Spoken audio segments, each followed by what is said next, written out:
everyone, welcome back to my channel. Today I wanted to talk about the new movie, Abigail. If you end up enjoying this video, please consider liking and subscribing. That way I don't get bit and turn into a ballerina vampire. The synopsis is as follows. A group of would-be criminals kidnaps the 12-year-old daughter of a powerful underworld figure. Holding her for ransom in an isolated mansion, their plan starts to unravel when they discover their young captive is actually a bloodthirsty vampire. So without further ado, let's get into 6 things that make a movie great.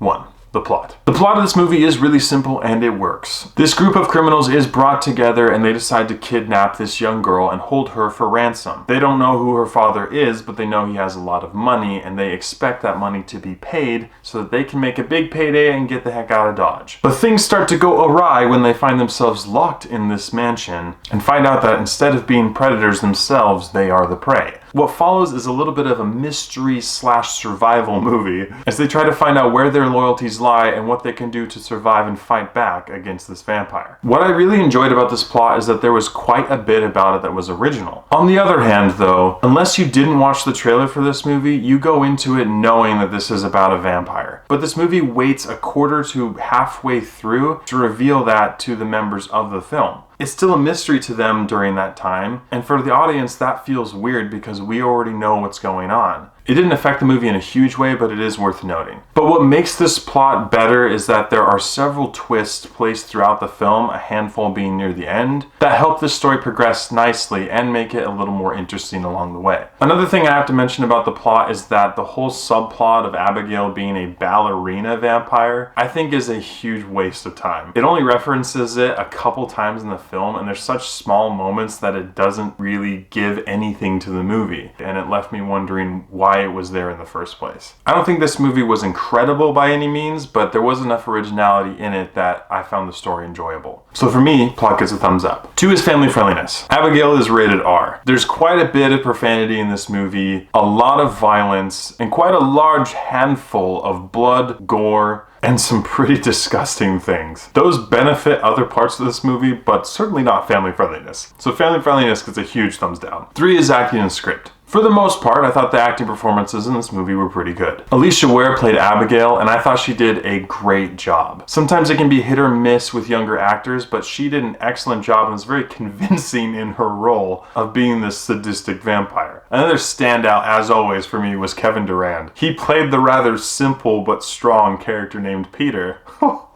I wonder why I like him. And his acting and delivery in this movie were hilarious and were easily one of the brightest spots of the film. Melissa Barrera plays Joey, who is the main protagonist of the film, and I thought she did a good job of keeping this film centered as well. But there were a couple acting performances that weren't as strong to me. Dan Stevens did alright for most of the movie, but there were quite a few cheesy moments that came from him, especially in the third act, that swung dangerously into B-rated territory. Also, Catherine Newton and Angus Cloud delivered pretty subpar performances in my opinion. Which leads me to the script. For the most part, I thought the script of this movie was pretty well done. Obviously, there were quite a few moments that were really funny, and all of them involved Kevin Durand. But it really felt like this was a team of ragtag criminals coming together and trying to make something work and realizing their way over their heads. Like I said though, near the end of this film, there are quite a few cheesy scripted moments. Why they decided to throw that into the third act, I don't know. But because of that, for me, acting and script get a 50-50. 4 is character development. Near the beginning of the movie, there's a scene where one character goes through and pretty accurately identifies everything about who these people are. Later in the movie, you find out more about what their motives are, but that's it. Other than that, there's no depth to these characters at all, and that's just the nature of this film. So for me, character development gets a thumbs down. 5 is visuals and CGI. I think there's a little CGI in this movie. It's not distracting, and the visuals were quite interesting. This is one of those movies that could feel claustrophobic as you're stuck in this mansion for the majority of the film. But they do such a good job of shooting this movie that you don't feel trapped. And so it keeps the movie's landscape open, and I thought they did a good job with that. In addition to that, some of the stuff having to do with what happens to these vampires I thought was very interesting, and visually, while slightly humorous and very grotesque, I thought was really well done. I'm not going to share what it is because it's a little bit of a spoiler. I just love the originality of the vampire dynamics in this movie and the way that they're represented visually. So for me, visuals and CGI get a thumbs up. And 6 is rewatchability. Abigail is an hour and 49 minutes long. And while there's not a point in this film where I thought the film was going long, as soon as things started getting really cheesy, it did make me wonder if they just were running out of good ideas. If they started to wonder where they wanted their movie to go and then things started getting really cheesy at the end, it's better just to end the film somehow. But it really seemed like the third act of this movie, they weren't sure how to end it, and that's why things started feeling a bit cheesier. But in a nutshell, this movie didn't feel too long, and the different original moments and humorous moments of this team and of the vampire dynamics were interesting enough to make this movie enjoyable. I don't know that I would rush to plug this movie in and rewatch it, but it's one that I might check out again from time to time. So for me, rewatchability gets a 50-50. With all these areas considered, I have to give Abigail a 6 out of 10. This movie had a couple good acting performances, some really funny humor, and some interesting and original vampire dynamics that made the plot intriguing to follow along with. But there were a couple bad acting performances, the third act of the movie was pretty cheesy, and that poured over into the script as well. This is by no means the best vampire movie out there, but there were quite a few things about it that I found enjoyable. So if you enjoy shut-in survival movies with a dash of vampirism and a lot of blood and gore, then you might have a good time watching Abigail in movie theaters. Thank you so much for watching. If you've seen Abigail, please let me know what you thought about it in the comments below. As always, I appreciate your love and support, and I'll catch you guys and gals